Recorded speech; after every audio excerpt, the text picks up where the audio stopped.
시청자 여러분 안녕하십니까? 채널K 뉴스입니다. 트럼프 대통령 취임 이후 불법 체류 청년 유해 다카 프로그램의 폐지 우려에 따라 다카 프로그램 갱신 신청 한인이 급증하고 있는 것으로 나타났습니다. 이민서비스국이 7일 발표한 출신 국가별 다카 접수 승인 현황에 따르면 다카 행정명령이 시행된 이후 지난해 12월 31일까지 한인들의 신규와 갱신 신청은 총 18,049건으로 집계됐습니다. 지난해 9월 30일까지 통계에서 신규 신청이 67건, 1%도 안 되게 늘은 반면 갱신은 3개월 만에 1,000건, 10.7%가 증가했습니다. 이 같은 현상은 트럼프 대통령 취임 이후 다카 프로그램 폐지와 변경에 대한 우려가 확산된 데 따른 것으로 신규 신청 시 입력한 개인정보가 어떻게 사용될지 불확실하지만 갱신에서는 이미 개인정보를 이민국에 제출했기 때문에 부가적인 위험이 상대적으로 적다고 보고 있는 것입니다. 다카 시행 후 지난해 12월 31일까지 한인들의 다카 승인 현황을 보면 신규는 7,157건, 갱신은 9,520건 등 총 16,677건이 승인됐습니다. 전체 다카 신청 중 77%가 멕시코 출신이었으며 한인은 6번째로 많았습니다. 주별로는 캘리포니아가 가장 많았고 이어 텍사스주, 뉴욕주는 98,719건으로 세 번째, 뉴저지주는 48,516건으로 9번째를 차지했습니다. 1,530억 달러 규모의 뉴욕주 예산안이 승인됐습니다. 이번 예산안에는 학생들의 학자금 부담을 줄이기 위한 정책인 시립대와 주립대 등록금 면제 정책이 포함됐습니다. 8일 1,530억 달러 규모의 2017-2018 회계년도 잠정 예산안이 통과됐습니다. 새 학기부터 연소득 10만 달러 이하 가정 자녀의 뉴욕시와 뉴욕주 공립대의 등록금이 전액 면제됩니다. 94만 명의 중산층 주민들이 혜택을 볼 것으로 전망되고 있습니다. 등록금 면제 혜택의 연소득 한도는 2018년에 11만 달러, 2019년에는 12만 5천 달러까지 단계적으로 올라갑니다. 이번 정책은 학생들의 학자금 부담을 줄이고 대학생들의 정시 졸업률을 높이기 위한 것입니다. 전국 최초인 공립대 수업료 면제는 풀타임 학생으로 1년 평균 총 30크레딧을 이수해야 하고 졸업 후에는 혜택을 받은 기간만큼 뉴욕에서 거주하며 일해야 합니다. 사립대 학생들에게도 최대 3,000달러 수업료를 지원합니다. 쟁점이 됐던 청소년 형법 개정안은 2018년 10월까지 징역형을 적용받는 뉴욕주 청소년들의 연령을 17살로 올리고 2019년에는 18살로 상향 조정됩니다. 또 우버나 리프트 등 택시 공유 서비스가 뉴욕시 외에도 시카고스, 버팔로 등으로 확대됩니다. 중산층 소득세율 인하 방안, 재산세 인상률 상한선 2%, 마약 오남용 방지 2억 달러, 수질 개선에 25억 달러, 노숙자 주택 지원 25억 달러 등도 포함됐습니다. 2018 회계년도 전문직 취업 비자 H-1B 사전 접수가 조기 마감됐습니다. 이번 H-1B 사전 접수는 신청서 초과로 닷새 만에 종료했으며 컴퓨터 무작위 추첨으로 심사 대상 신청자를 선정할 것으로 보입니다. 지난 3일부터 접수를 시작한 H-1B 신청서가 학사용 6만 5천 개와 석사용 2만 개를 모두 초과해 7일 접수가 종료됐습니다. 7일 이후 도착한 H-1B 신청서는 거부돼 모두 반송 처리됩니다. 지난해에는 23만 6천 개가 접수됐는데 올해는 30만 개 이상이 될 것으로 예상하고 있습니다. 경쟁률도 3.5대 1을 넘을 것으로 보고 있습니다. 연방이민서비스국은 아직 초과 신청서들에 대한 선정 방식을 명시하지 않고 있지만 종전의 방식을 고수할 것으로 예상하고 있습니다. 4년 연속 진행해온 컴퓨터 무작위 추첨 방식에 따르면 우선 석사용 H-1B 신청 1차 추첨에서 2만 개를 가린 뒤 1차 추첨에서 탈락한 석사용 신청서를 학사용 신청서에 포함시켜 6,500개를 선정합니다. 이민서비스국은 5월 중 당첨자들에게는 접수증을, 낙첨자들에게는 서류와 신청 수수료를 반환하게 되며 대기자 리스트도 준비됩니다. 한편 이번 취업 비자에서 급행 서비스를 신청한 사람들의 신청서는 급행 서비스 최대 6개월 중단에 따라 거부 처리됐습니다. 비행기에서 승객이 강제로 끌려 나오는 영상이 공개돼 항공사와 공항 당국에 대한 비난이 쇄도하고 있습니다. 영상은 한 승객을 무력을 동원해 강제로 끌어내는 모습을 담고 있는데 정원 초과로 항공권을 판매해 오버 부킹된 데 따른 것입니다. 어제 저녁 시카고 오헤어 국제공항을 출발해 켄터키주 루이빌로 향할 예정이었던 유나이티드 항공 3411편에서 한 남자 승객이 공항 경찰 등 당국자에 의해 강제로 끌려 나오는 일이 발생했습니다. 다른 승객이 스마트폰으로 찍어 트위터 등 소셜미디어에 올린 동영상을 보면 한 당국자가 기내 통로에 서서 창가에 앉은 한 승객과 이야기를 주고받다가 급기야 무력으로 이 승객을 끌어냈습니다. 승객은 비명을 질렀고 끌려 나오지 않으려고 버티는 과정에서 안경이 미끄러져 코와 입 사이에 간신히 걸렸습니다. 통로로 끌려 나온 승객은 저항을 포기했고 한 당국자에게 두 손을 잡힌 채 출입문 쪽으로 질질 끌려갔습니다. 배가 드러난 채 끌려가는 이 승객의 뒤를 경찰관 2명이 뒤따랐습니다. 이날 폭력은 항공사가 오버부킹을 해결하는 과정에서 발생했습니다. 탑승객으로부터 다음 비행기를 이용하겠다는 지원을 받았음에도 오버부킹이 해소되지 않자 항공사는 무작위로 4명을 찍었고 이 중 1명이 말을 듣지 않자 무력을 동원한 것입니다. 이날 강제로 비행기에서 내리게 된 승객의 신원은 밝혀지지 않았습니다. 이 동영상이 소셜미디어를 타고 번지면서 과잉 대응을 질타하는 목소리가 확산되고 있습니다. 연방국세청의 정보조회 도구가 해킹을 당했습니다.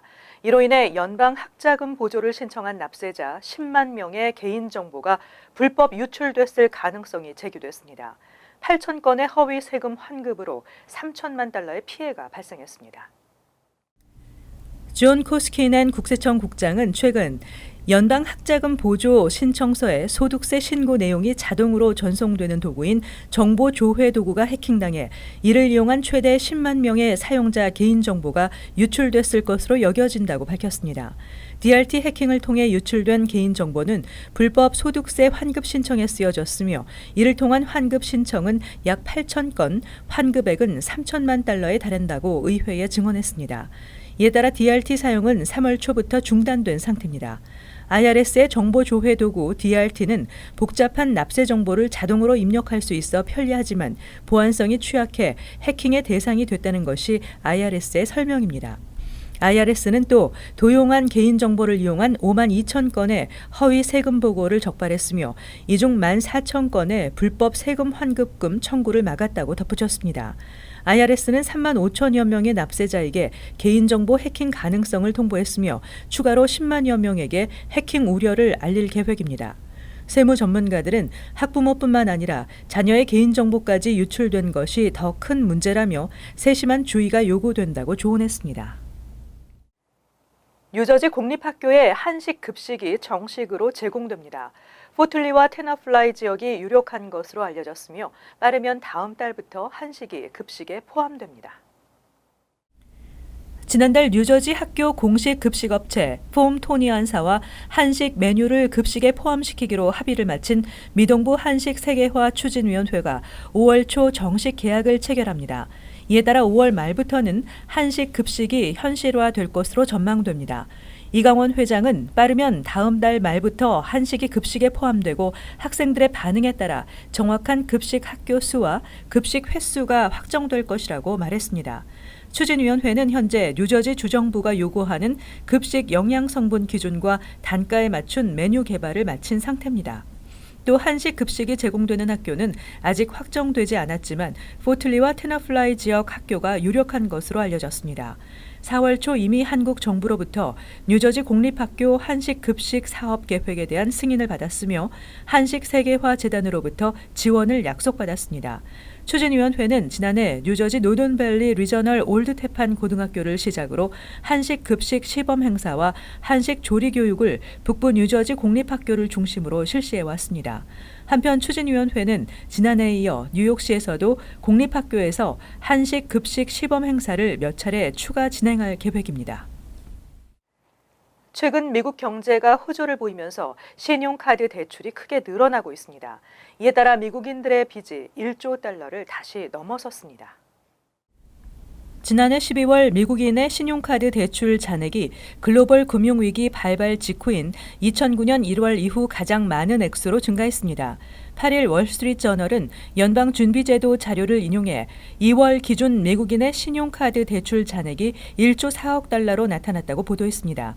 이는 1년 전보다 6.1% 증가한 것입니다. 지난해 12월 기준 신용카드 대출 잔액도 9,989억 달러에서 1조 1억 달러로 증가했습니다. 다만 소비자 대출 총액 중 주택담보대출이 차지하는 비중은 2008년 당시보다 줄었습니다. 뉴욕 연방준비은행은 최근 지난해 기준 미국인의 소비자 대출 총액은 사상 최대였던 2008년과 비교하면 1% 범위 안에 있는 것으로 분석했습니다. 저축만이 살 길이라며 빚을 줄이던 미국인들이 최근 경제성장 호조 기대와 맞물리면서 신용카드 대출을 늘리고 있습니다. 시리 리서치의 데아나 피터슨 이코노미스트는 현재 미국인의 상황은 괜찮지만 대출 잔액이 늘어나는 것은 항상 위험을 노출하고 특히 금리 인상은 그런 위험을 키울 것이라고 경고했습니다. 실제 최근 들어 신용카드 대출을 제때 상환하지 못하는 경우가 증가하고 있습니다. 월스트리트저널은 서브프라임 오토론의 채무 불이행도 대체로 증가 추세라고 전했습니다. 뉴욕시 교통법규 위반 티켓 처리 기간이 크게 단축될 것으로 보입니다. 벌금 납부나 이의 신청을 스마트폰 앱을 이용해서 간편하게 할 수 있게 됐습니다. 뉴욕시가 지난 7일부터 가동하기 시작한 NYC Pay or Dispute 앱을 통해 앞으로는 교통법규 위반 티켓에 대한 벌금뿐만 아니라 티켓에 대한 이의 신청도 할 수 있게 됐습니다. NYC Pay or Dispute 앱이 3년 만에 완성되면서 과속과 신호 주차 위반 벌금 납부, 이의 신청을 스마트폰으로 할 수 있도록 하고 있습니다. 티켓을 받은 경우 앱을 통해 곧바로 이의 신청을 할 수 있고 상황 설명과 증거 사진 10여 장도 업로드할 수 있습니다. 티켓 처리에 소요되는 기간을 단축할 수 있을 것으로 기대되고 있습니다. 앱을 통해 모아진 이의 신청 관련 정보는 법원의 담당 판사에게 전달돼 최종 결정을 받게 됩니다. 티켓을 잃어버려 추후 벌금 폭탄을 맞는 일도 피할 수 있게 됐습니다. 앱은 아이폰과 안드로이드 폰에서 모두 무료로 다운받을 수 있습니다. 한편 이제까지는 이의 신청 시 복잡한 절차와 법원 출두, 기다림 등으로 많은 운전자들이 불편을 감수해야 했습니다. 시 재정국에 따르면 한 달 평균 50만 장의 교통 위반 티켓이 발부되고 있으며 이 중 절반가량은 기각 처리돼 범칙금 면제를 받고 있습니다. 이어서 LA 지역 한인사회 소식입니다. 캘리포니아주가 의회에서 주유세와 차량세 인상안을 승인했습니다. 캘리포니아주 의회는 어제 주유세와 차량세를 올려 걷어들인 추가 세수로 캘리포니아주의 낙후된 도로를 보수하고 대중교통을 확충한다는 내용을 골자로 한 제리 브라운 캘리포니아 주지사의 법안을 주 상원이 찬성 27표, 반대 11표로 인상하기로 결정한 데 이어 하원도 찬성 54대 26으로 통과시켰습니다. 이 법안에 따르면 캘리포니아 주유세는 오는 11월 1일부터 가솔린은 갤런당 12센트, 디젤은 갤런당 20센트 인상되며 또 다음해 1월 1일부터 차량 등록세도 최소 25달러에서 최대 174달러까지 인상됩니다.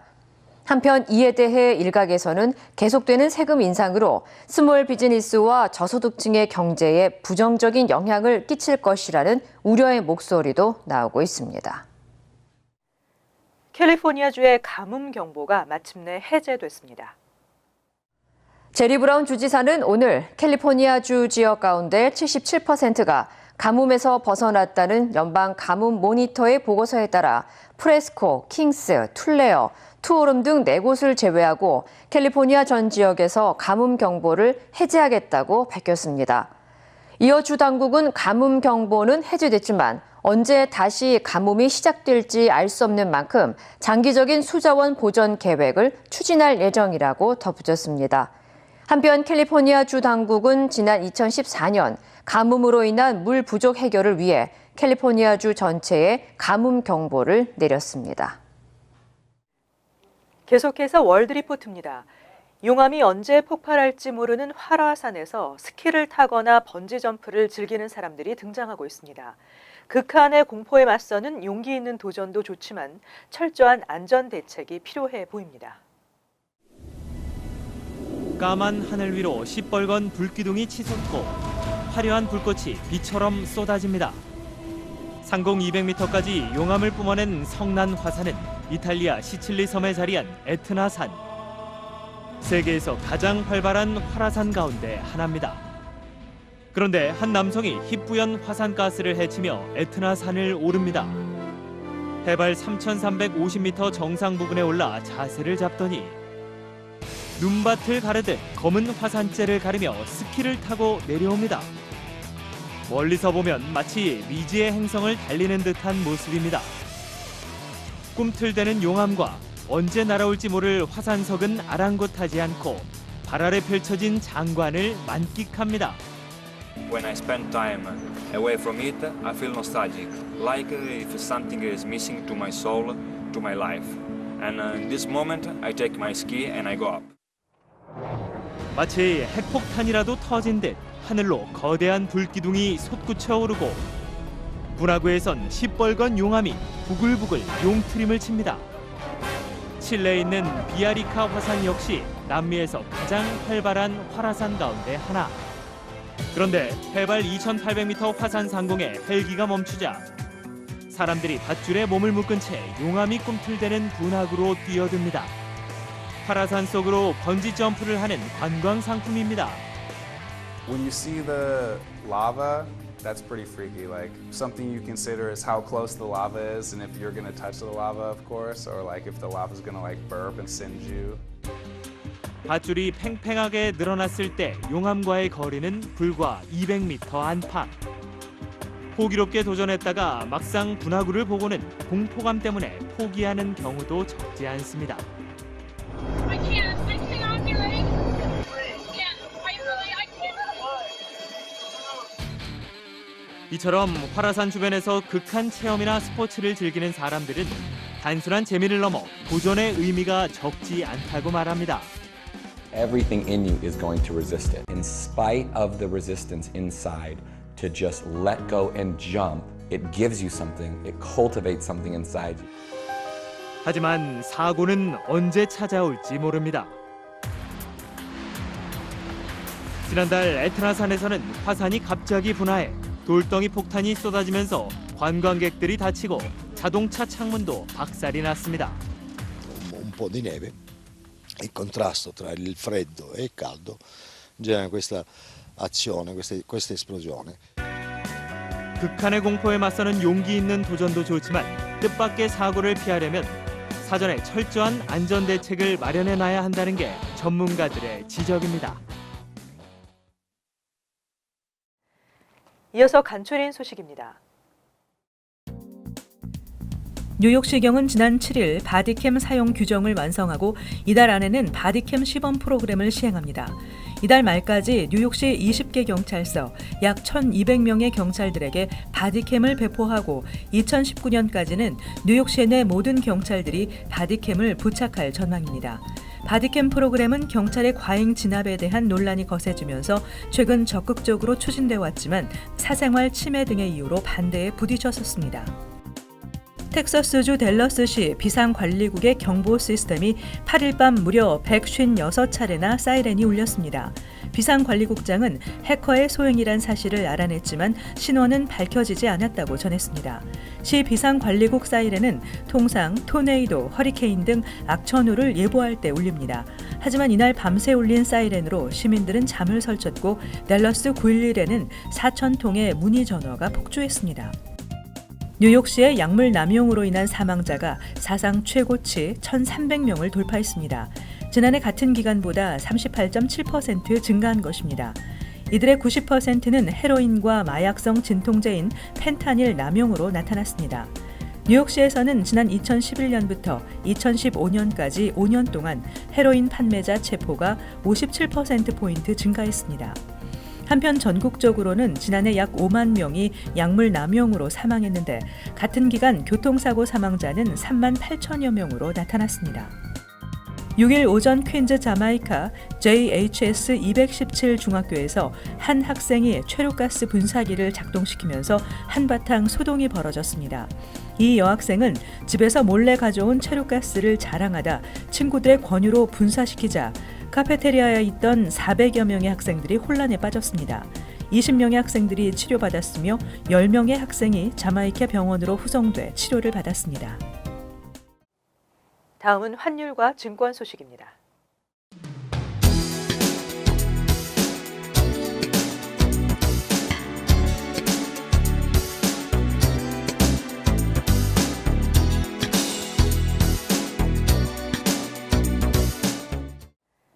끝으로 날씨 전해드립니다. 화요일은 초여름의 날씨를 보이면서 대체로 맑은 가운데 덥겠습니다. 낮 최고 기온은 78도, 섭씨 26도, 밤 최저 기온은 59도, 섭씨 15도 예상됩니다. 수요일은 오전 중 한두 차례 소나기가 내리겠습니다. 목요일은 대체로 맑겠습니다. 금요일은 가끔 흐리는 지역이 있겠고 대체로 맑은 하늘이 이어지겠습니다. 항상 여러분과 함께하는 채널 K 뉴스 여기서 마칩니다. 시청해주신 여러분 고맙습니다.